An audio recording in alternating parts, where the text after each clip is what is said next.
Mountaincoffee Outdoors. I'm Gareth. For this video, I'm doing something a little bit different. I'm actually going on a 2-night, overnight backpacking trip in Kansas, of all states. I know when I think of backpacking locations, I don't really think of Kansas too often. But believe it or not, there's a trail here that's, the trail is about 15 miles along the whole thing. I'm not sure I'm going to be doing the whole thing, but part of that's because the lake that this trail borders is up quite a bit because of all the rain and flooding that's been going on. So I think parts of it may be flooded out, but I know this first half or so shouldn't be any problem. That's the morning of day one. I'm getting ready to head off down the trail.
Yeah, that's a cairn on a trail in Kansas. I don't think I've ever seen that before.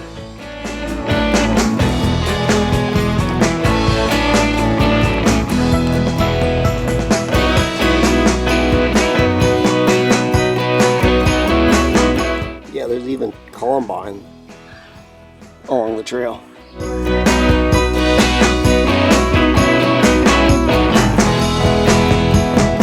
We even have ferns along the trail.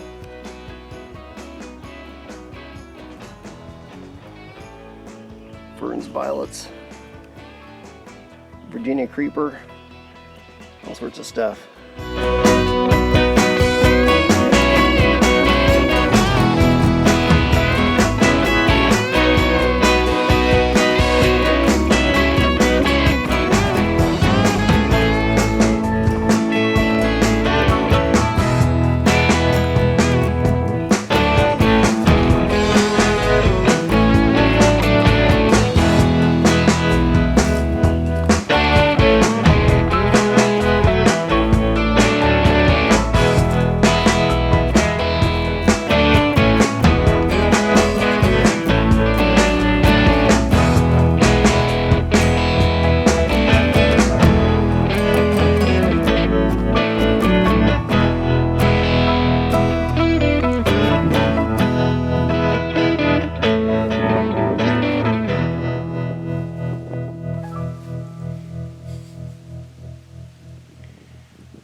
Well, that's going to be a little bit of a challenge getting down that with my pack on.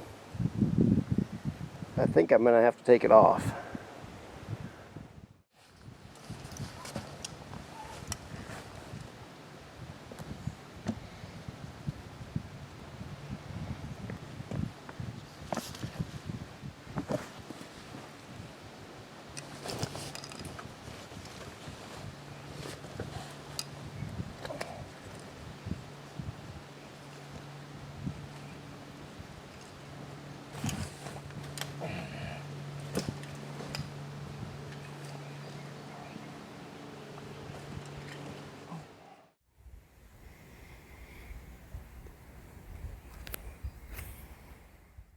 Well, I wish I could say I made it through that gap unscathed, but I didn't. hook my pocket on the edge of the rock.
It's a nice little drop down there.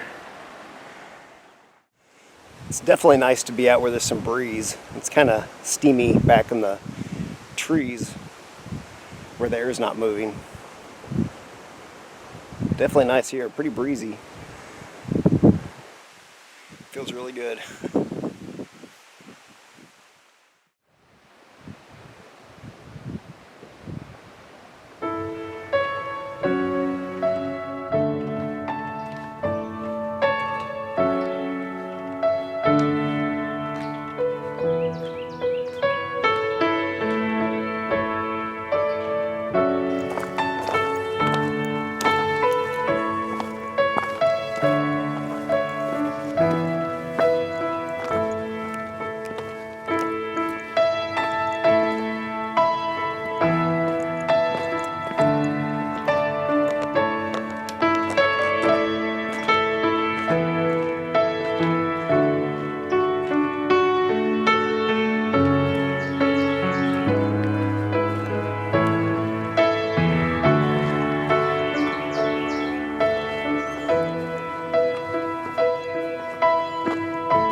And welcome to day 2.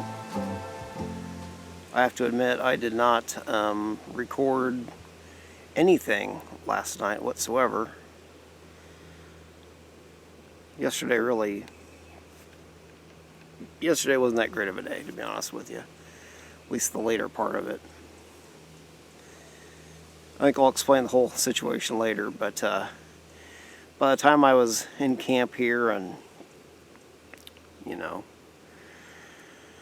it was time to eat and rest and recuperate, I was so absolutely shot that I couldn't even bring myself to care about breaking out the tripod and the camera and everything and really recording anything. But I think I'll remedy that tonight. I think I'll probably feel a little bit more like doing some in-camp recording, so I guess there's that to look forward to.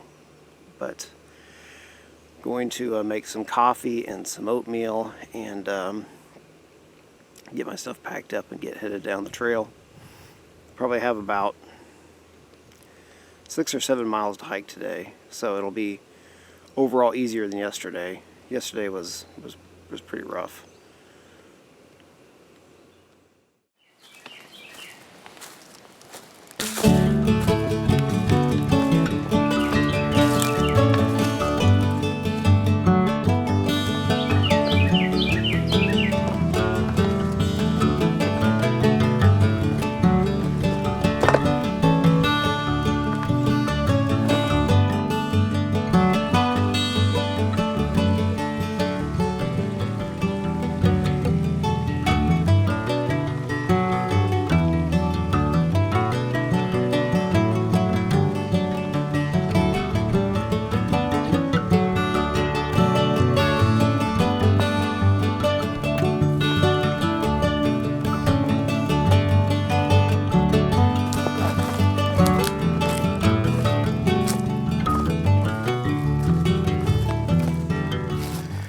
Uh-oh.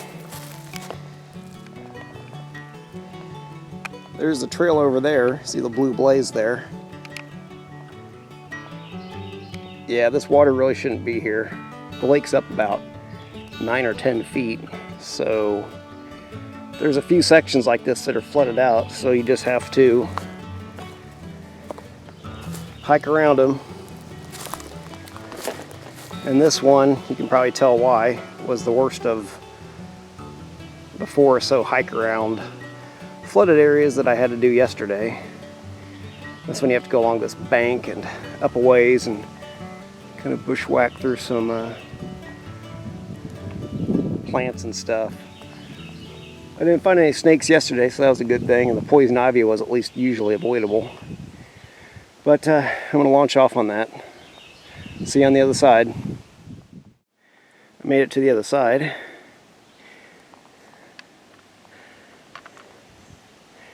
That's where I started. And there's a lake out there that shouldn't be this high. But on we go.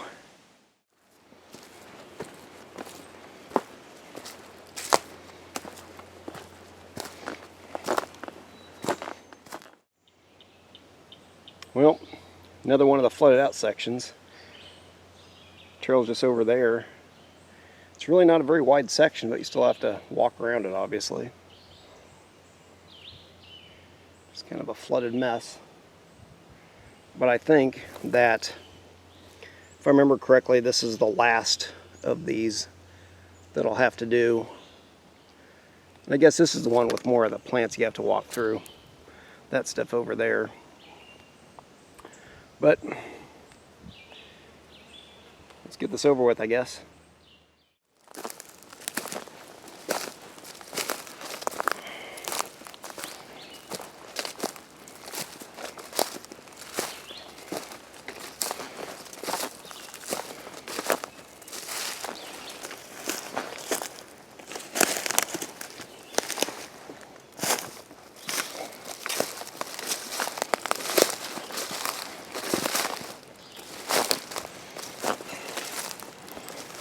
Back on the trail.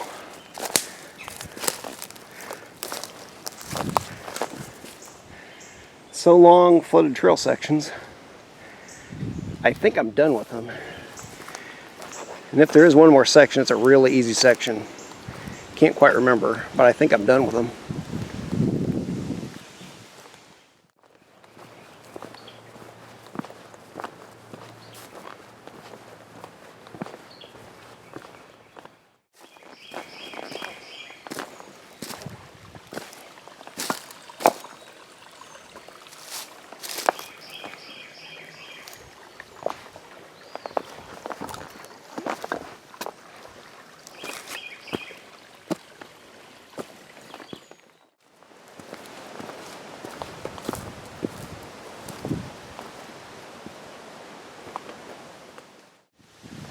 Finally, mile 1. Campsite for tonight is not much further at all. Thank goodness. I am tired of carrying this about 2 gallons of water. I don't know if anybody's ever tried that, but I don't recommend it.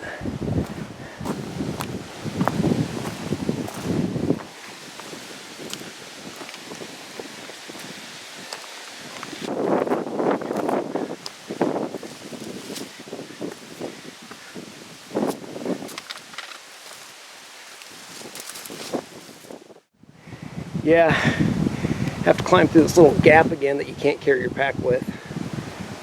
So I already carried my pack up there and set it on the side. It didn't feel very good lifting that thing up with all that water still in it. At my campsite, finally. I've been here for quite a while now, but just didn't really feel like setting up the tripod and all that kind of stuff. But I'm here. I'm tired, but I'm not as tired as I was. I apologize for the wind noise, which I'm sure is probably quite evident. This is a really windy spot, which I selected very intentionally because the wind is keeping it nice and cool. Well, last I knew it was like probably low 80s or something like that. It's not too hot, but you definitely want some shade and some breeze, especially with how hiking was just an absolute disgusting sweat fest yesterday and today. Having the breeze is just such a welcome thing that I'm just going to deal with it. This should put my dead cat microphone cover to the test because it's definitely very windy. You know, the microphone's bouncing around the wind. But I was going to heat up some water for coffee. I actually didn't even have any coffee this morning. Instead, I just popped a couple caffeine, like no-dose tablets, in order to ward off the caffeine headache, which it worked really well.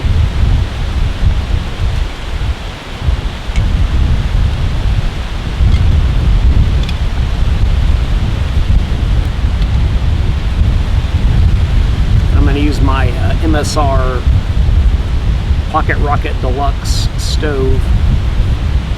I used it last night in some breezy conditions and it worked pretty well. Obviously it would work better if you had like a little windscreen around it. I have one, but I left it at home because it's kind of heavy. For as small as it is, it has some weight to it.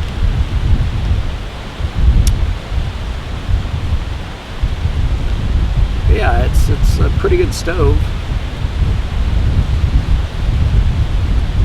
Eventually I will have to make a full review video on this thing. I have to admit, I don't know if it's necessarily heaps and tons better than the Pocket Rocket 2. It weighs a teeny bit more, not a whole lot more. I think they say it weighs like about the weight of a dime more or something like that. I really like the little igniter though. In my opinion, that electric igniter is definitely the thing that helps this stove stand out above the Pocket Rocket 2. I know this one's pressure regulated and all that, and that's nice and all, but I don't know. In all honesty, I don't know how much of a difference that really makes. I mean, yeah, it has a more consistent flame output through the life of the canister, but I don't know if I've ever really noticed any difficulties or issues with using a non-regulated stove by any means. But yeah, I'm just gonna have to tuck the stove behind a bit of a windbreak because it's like I said, really windy here. But yeah, and it's time for some coffee. Been hitting up the Gatorade already.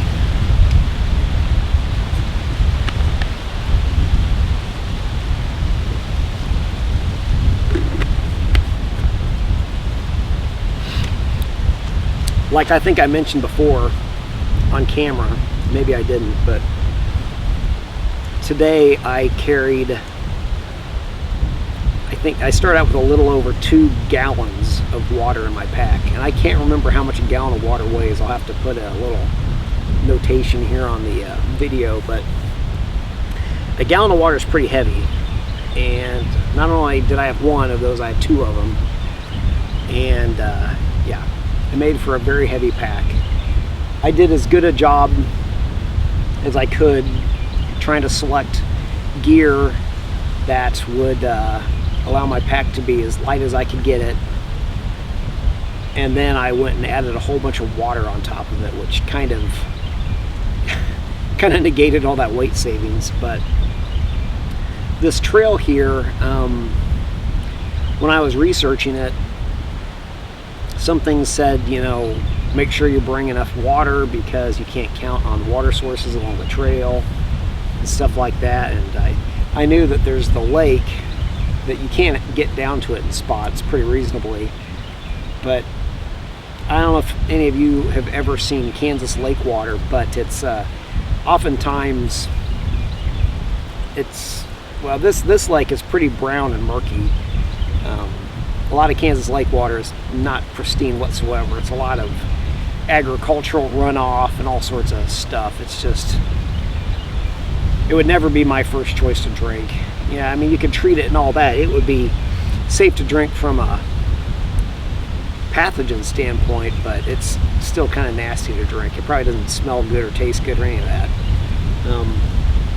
There are some streams with as much water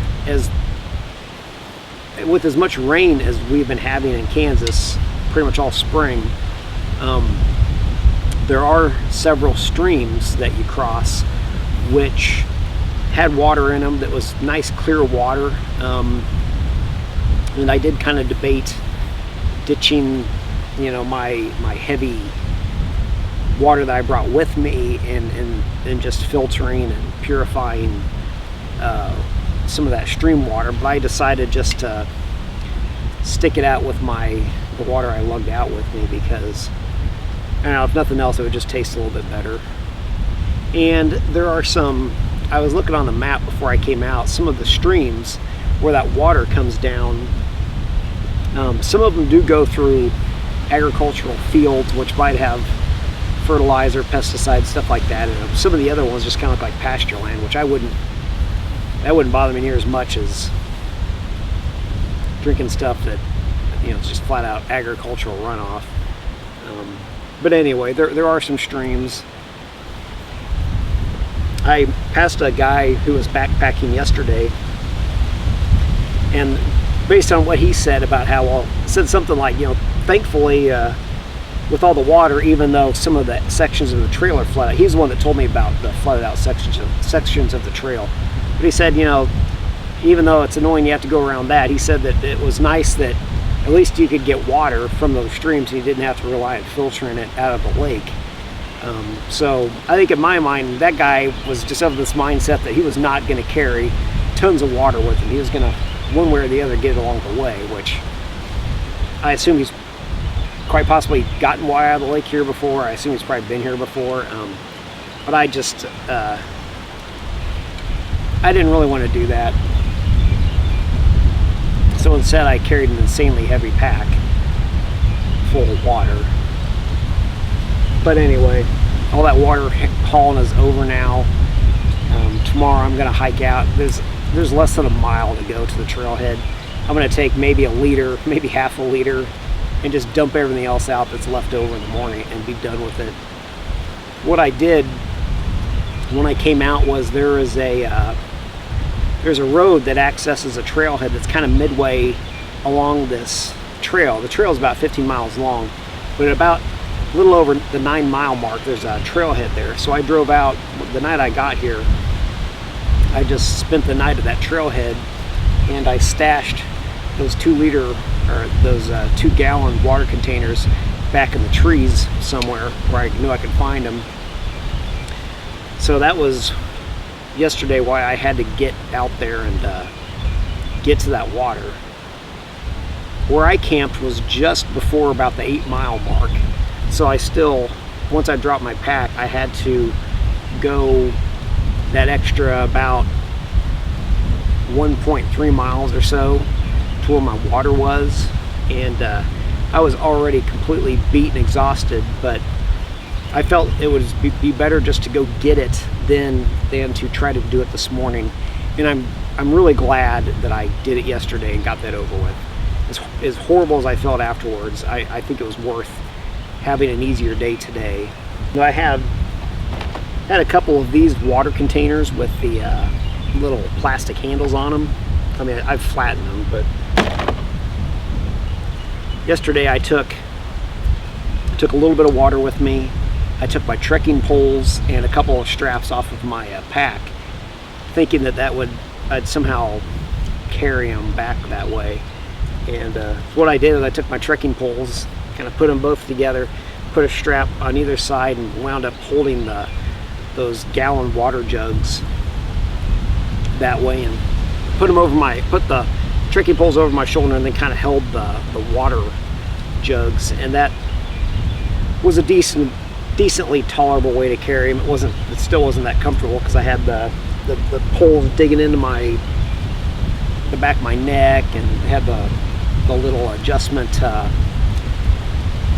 little trekking pole adjuster things, whatever you call those things, kind of poking me, and it wasn't that much fun. But I'm sure that holding them in my hands would have been even worse.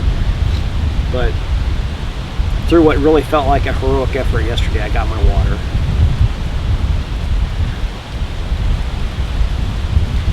But yeah, definitely you could travel a lot lighter if you weren't so worried about hauling water out here.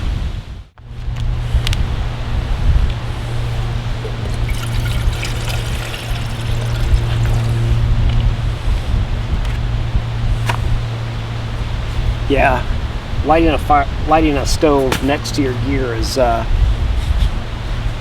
something you better be pretty careful about doing.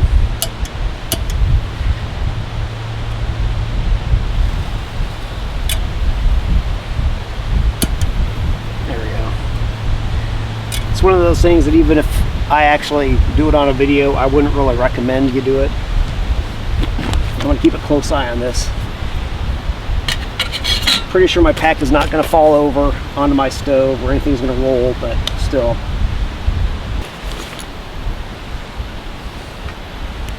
That little bit of a windbreak definitely makes a big difference though.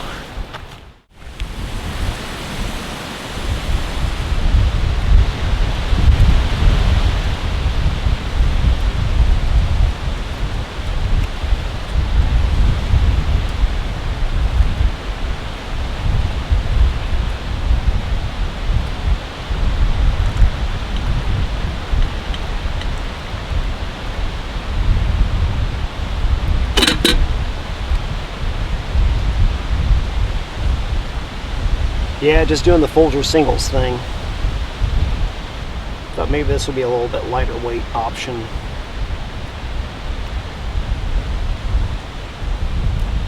I've used these things quite a bit backpacking over the years, and they're decent.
The things they carried Yeah, I know what I carried for I don't know how many miles the last 2 days.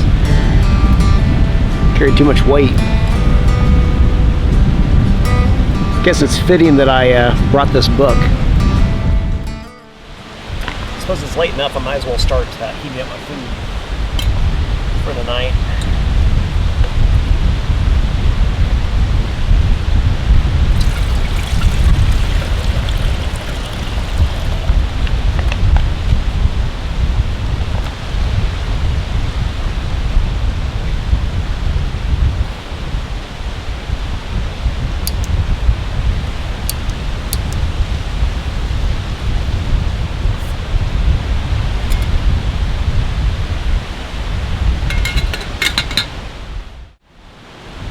Probably hard to tell with the glare on this, but tonight I'm having a Mountain House chili mac with beef. Had the lasagna last night. It was very good. The lasagna was awesome. I'll definitely buy that one again. This one I've had, I had it up in Colorado when I went up to Conundrum Hot Springs, and I also believe I had the meal cold weather, or whatever it's called now, cold weather ration version, which is basically the same exact thing, made by the same company, Oregon Freeze Dry. I do kind of like these Pro Pack packed ones because they suck the air out of them, so they take up a little bit less space, just like they do with the military versions, the meal cold weather ones. It seems like they just kind of recently started doing this with some of them. I'm not sure you can get all of them in the Pro Pack, but it is kind of nice.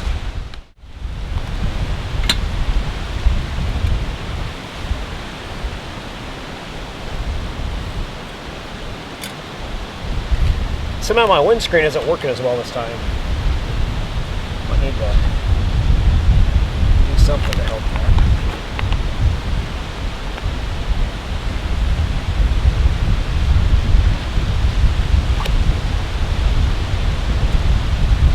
Yeah, it's better.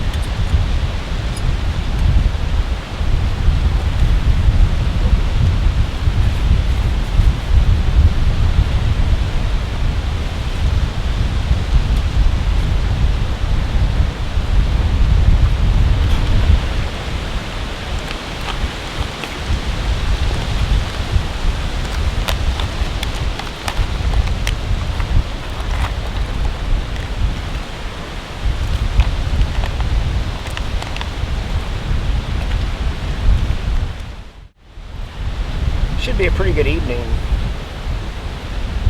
There's supposed to be a pretty decent wind all night, and there's only about a 20% chance of rain. So I might just forgo the tarp over the hammock for tonight. It'll blow around a lot in the wind, I think, if I do put it up. My only worry is that if it does start raining tonight, the way the wind is blowing, it's just going to blow. The hammock is actually strung up right next to the camera here.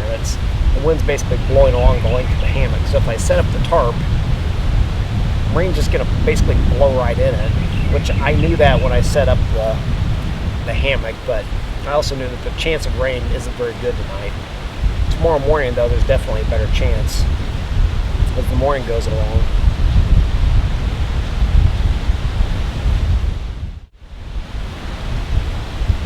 Now I have to admit, as much as I like these MSR pocket rocket stoves, my Jetboil probably would do a faster and more efficient job of doing what I'm doing right now, because all I'm doing is boiling some water. And the Jetboil, the burner flame is a little bit more contained in there, and those things are just really built for efficiency, which is nice. Of course, they're kind of limiting. All you can do very well with at least the standard kind of old school Jetboil is boil water. It's kind of like the name sort of implies. A stove like this, you can do more or less about whatever you want on, but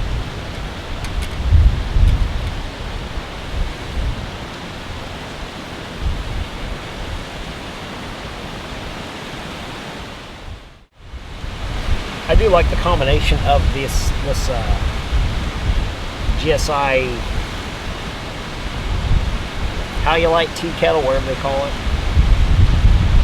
Because the stove, the big old, this is a big gas canister. I'm not sure of the size, but it's like the second to biggest gas canister size that I'm aware of. And it fits inside there just fine, along with the stove. It folds up nice and small. You could actually stuff even more stuff in there if you really wanted to.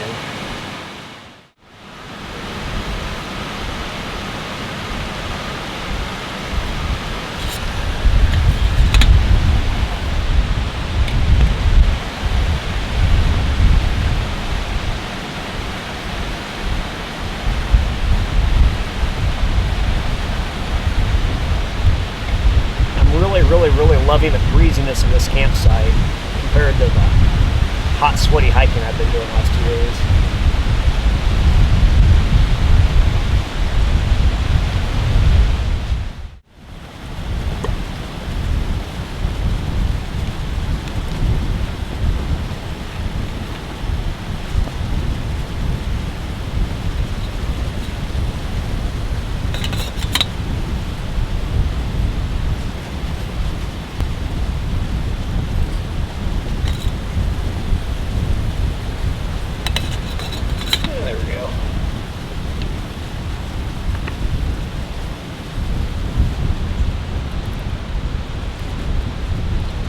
Add my 14 ounces of water.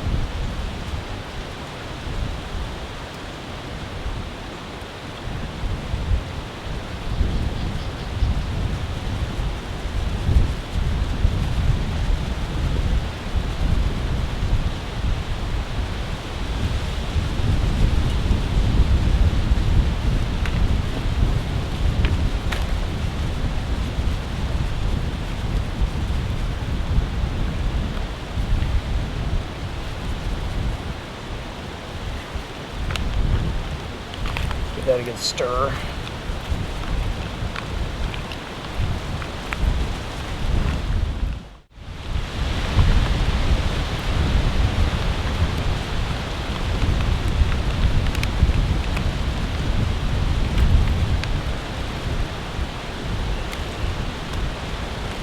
Just let that sit there for a good little while.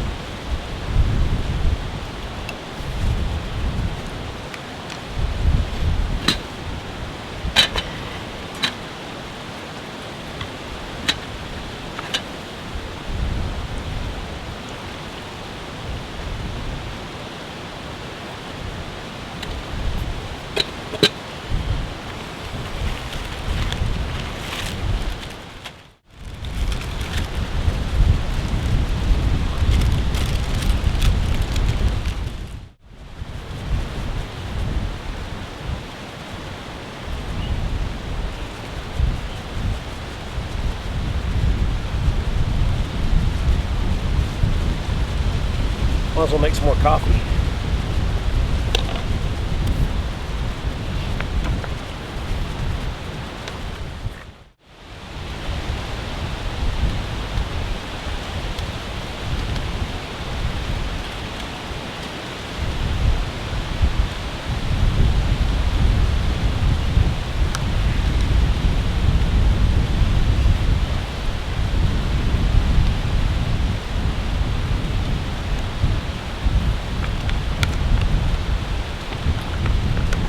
The chili mac's still pretty hot. I don't know how many minutes it's been. It's been quite a while.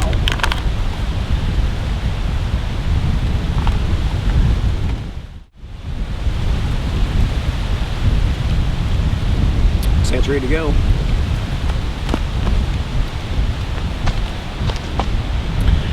Yeah, some good chili mac there. Pretty good stuff. When I made this stuff up at Conundrum Hot Springs, I actually did it with my little MSR Pocket Rocket 2 cook set with that little pot. And I did it just right on the side of the main pool, basically. And when I went to eat it, I opened the pouch and I looked in it, and I thought it had this really weird color because it wasn't red. It was this weird kind of whitish, really light color. And it kind of weirded me out. It tasted just fine, but I thought I remember it being a darker color. And later on I realized the reason why it looked the way it did was because I had my headlamp on and it was on the red setting. So the red light really washed out the red color of the chili mac.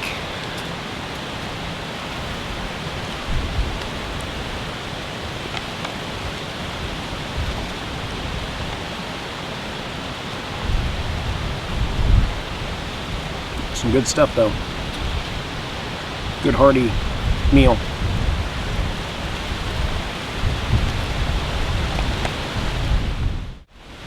Yeah, these freeze-dried backpacking meals definitely cost more than certain other options, but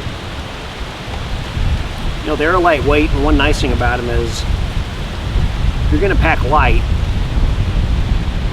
you would be kind of hard-pressed to whip up something that's as complex as this.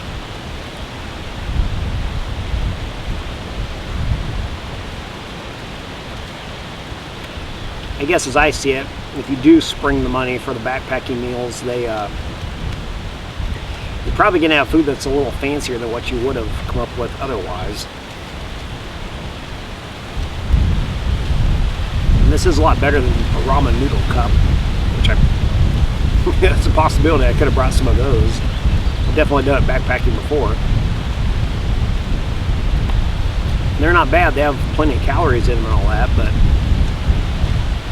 you know, you're just not going to get flavors like this from that sort of thing.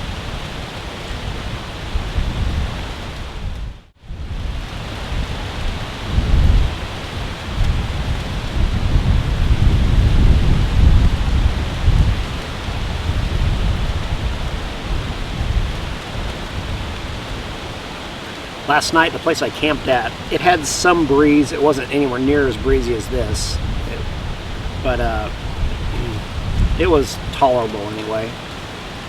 But it wasn't as nice of a campsite as this one is tonight, and I just kind of kept telling myself, well, tomorrow night you'll have a really nice campsite where the breeze will be blowing through there and it'll feel nice and cool, and I was definitely looking forward to this evening yesterday, no doubt about it. And it's nice that when I hike out tomorrow, my pack will be much lighter, and the hike is not very long at all because it's less than a mile, so I don't even have that far to go, which is nice. All the hard work is done.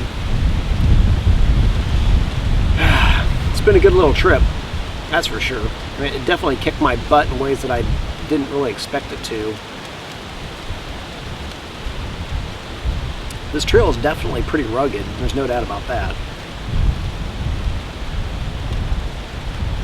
And it's pretty long. And that whole water situation really, I mean, that's where a lot of my difficulty came from, hauling so much water. But there are ways around it. I just chose to go with the route I went with and carry my own fresh water.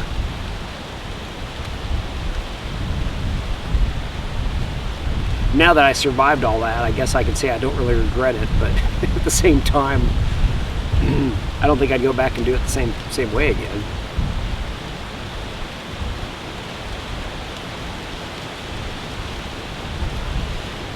I would think that coming out on this trail in the fall would be pretty nice when it's cool and there aren't as many bugs. This campsite has not been bad bug-wise at all. I haven't run across any mosquitoes or anything here, or ticks for that matter. But I think it would be kind of neat to come out here in the fall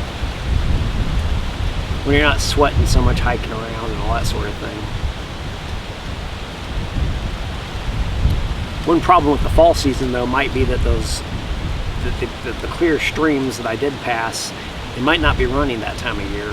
You know, it's one thing in the spring, especially when we've had a wet spring and, you know, the lake's, you know, up about 9-something feet higher than it should be. Obviously, we have plenty of water, you know, and a lot of those streams are running now, but, you know, in the fall, there may not be anything in them. And if you didn't bring your water, that would your only option would be to drink water out of the lake, which I'm sure, you know, if you filter it and purify it and all that, it would be perfectly okay to drink, but I'm not sure it would be the best water in the world, but I don't know. At least you wouldn't have to bust your butt carrying so much water.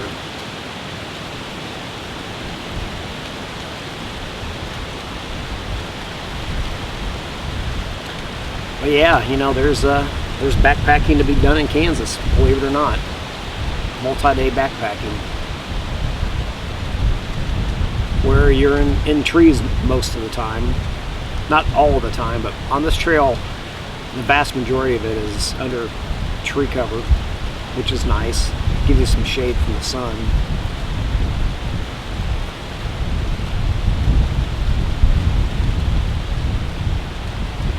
You know, this is in the kind of southeastern part of the state, so it's a little bit different area. You know, we're closer to the Ozarks in Missouri and Arkansas, and you know, that area. I mean, it's not part of that area, but you know, you're closer there. Some of the vegetation, you know, it's a lot of the same stuff, cedar trees and oak trees, and it's a lot of the stuff we have back home, or up in the higher Flint Hills, more northern Flint Hills, but there's some stuff I've noticed is a bit different. For one thing, up north, we don't have these like full-blown vines growing up trees, like thick vines. I'm not exactly sure. This area may technically still kind of be part of the Flint Hills, like the southern end of them. But I guess I'll just keep eating my food, and I'll talk with you later.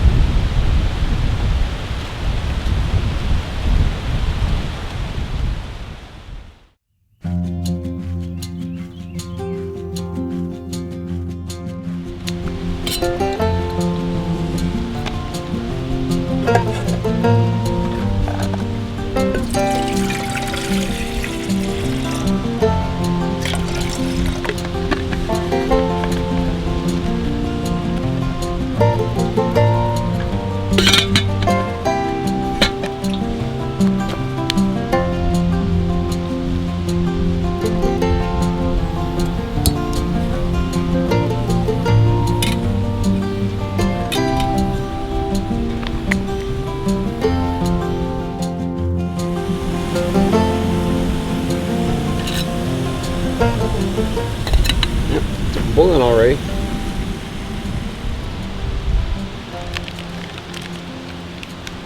That didn't take long, even in the wind.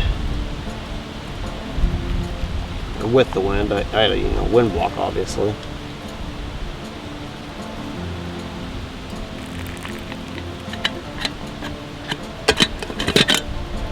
Yeah, I guesstimated that perfectly.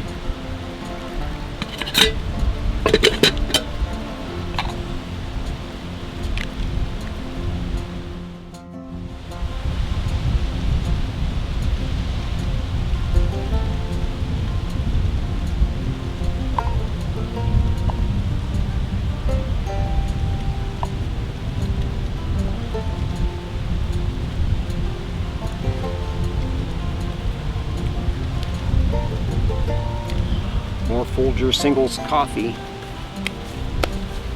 Always tastes the same. I'm not saying it's a bad thing, it's just Folgers. Today for breakfast, always fighting the glare with this stuff.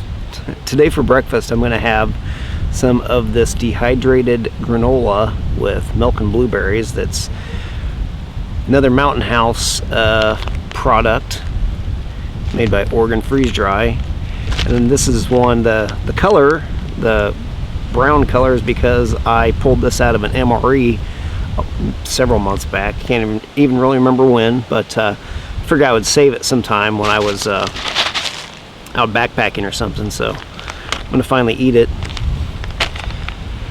It says to just basically open it up, add 2 to 4 ounces of water and stir it and eat it.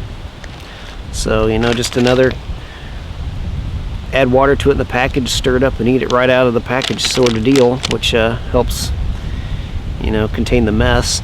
No cleanup other than your spoon. I am going to cut this package off below where the tear line is at. That way I have a shorter bowl to eat out of.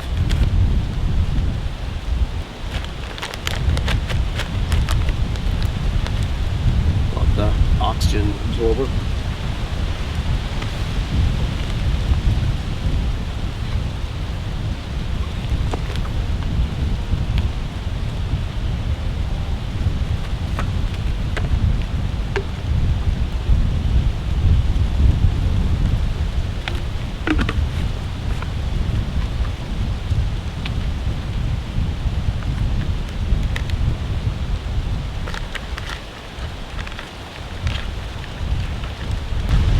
I suppose if I'd used hot water, it would have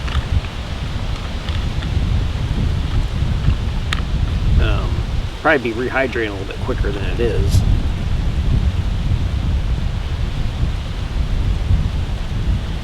But it doesn't say anything on here about putting boiling water in there. Bunch of blueberries floating on top, and some just granola down there. Had some milk powder, it looked like, in there, so I guess I'll just kind of let this sit for a while, see if it'll thicken up at all. As far as I can tell, I didn't put too much water in it. I looked at the little measuring marks on my water bottle.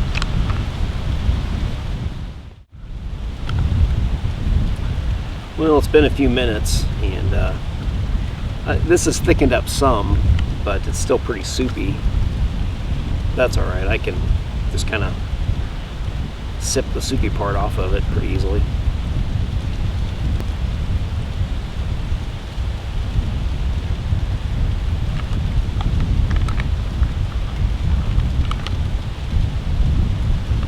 It smells blueberries.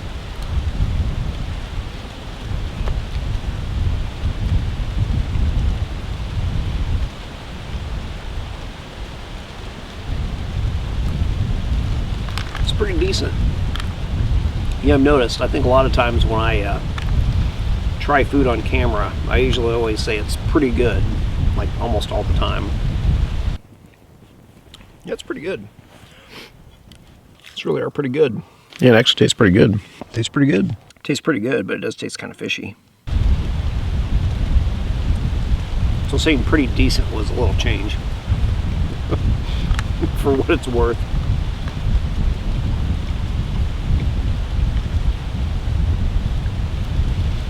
I don't know. I'm trying to think the last time I had something that wasn't that good.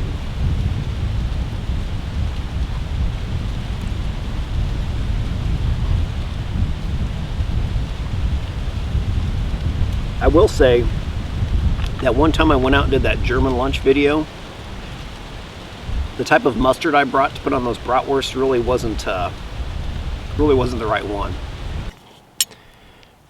It's Bavarian sweet mustard, it says. To go with my brats. I actually had a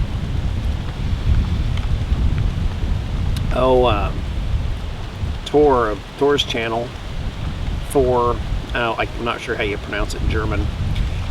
He's German, and he let me know that yeah, that type of mustard that I brought is what over in Germany they put that on white sausage or Weisswurst, and which is it's a really mild tasting sausage. It's a lot like an American hot dog, and I can kind of see how that mustard would work better with that type of sausage. I needed something with a little stronger flavor. It was okay. It wasn't bad, but it could have been better. But I didn't really let on to that in the video. And if you've ever seen Weisswurst, they are very, very white. You almost wonder what's in them that makes them that white. I think they darken up a little bit when you cook them, maybe. Can't really remember, but when they're raw, they're white, white, white. I'll tell you, I could go for a bratwurst for lunch today.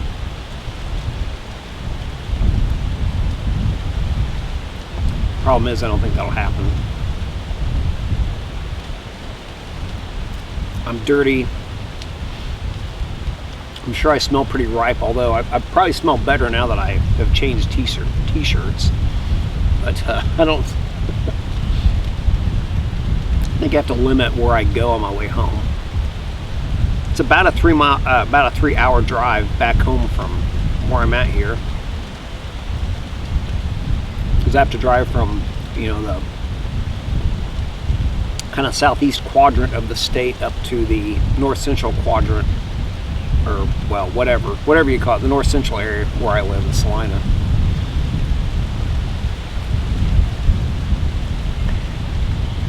Hopefully I'll beat the rain out on the trail. I think I might. It clouded up last night, late night, and when I woke up and I saw that, and it made me a little nervous. I knew there was only a 20% chance of rain, but I decided to go ahead and put up the tarp anyway, and I'm glad I did. I didn't need it, but I just figured that if it was going to start sprinkling or something, I would rather have it up than try to have to get up and put it up while it's raining.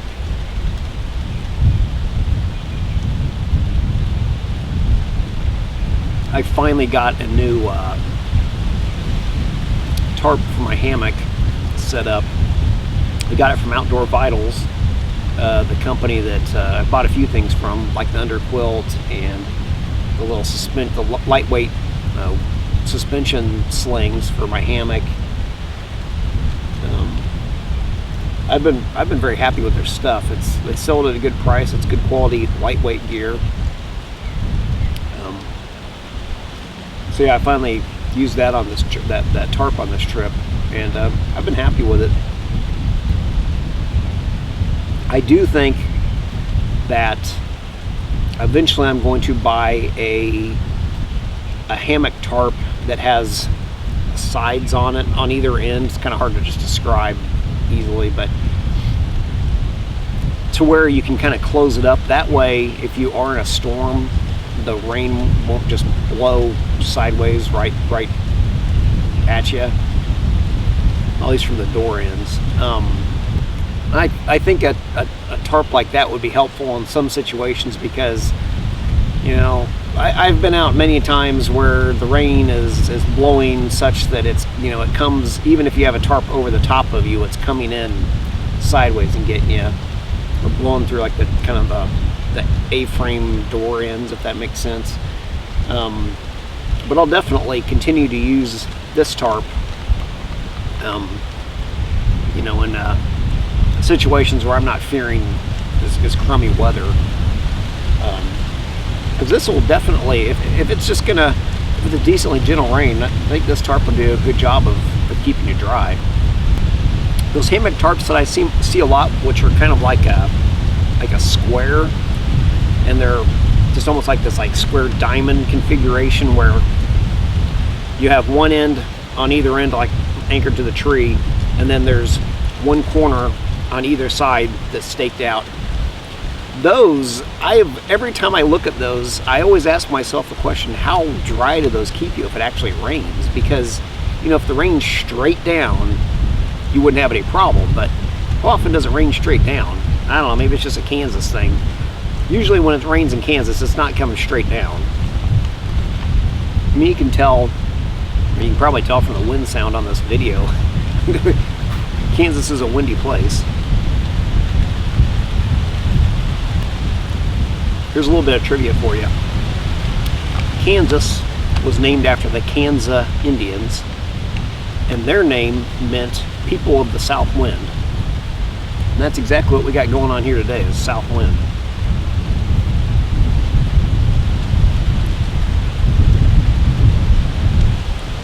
Which I have been enjoying. Keeps you nice and cool here in this spot.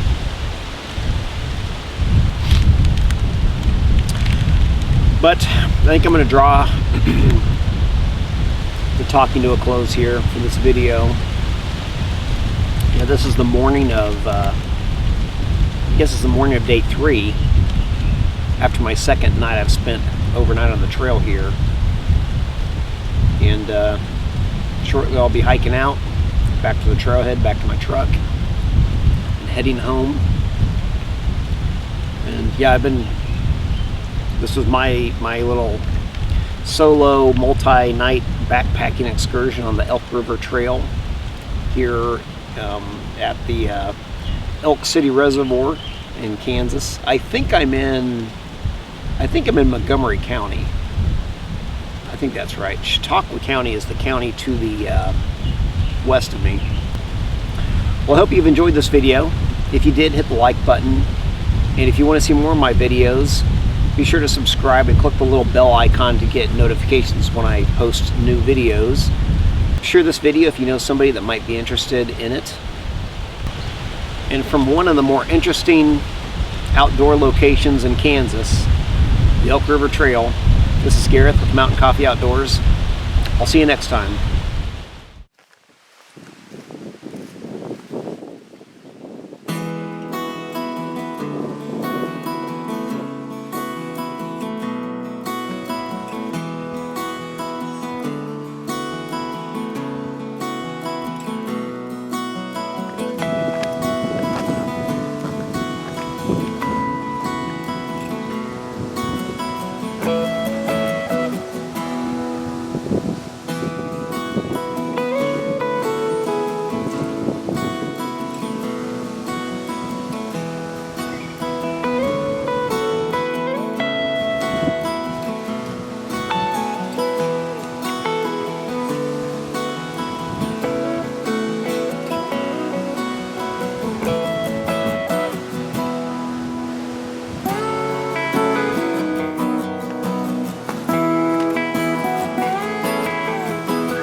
Yep, here we are at the trailhead.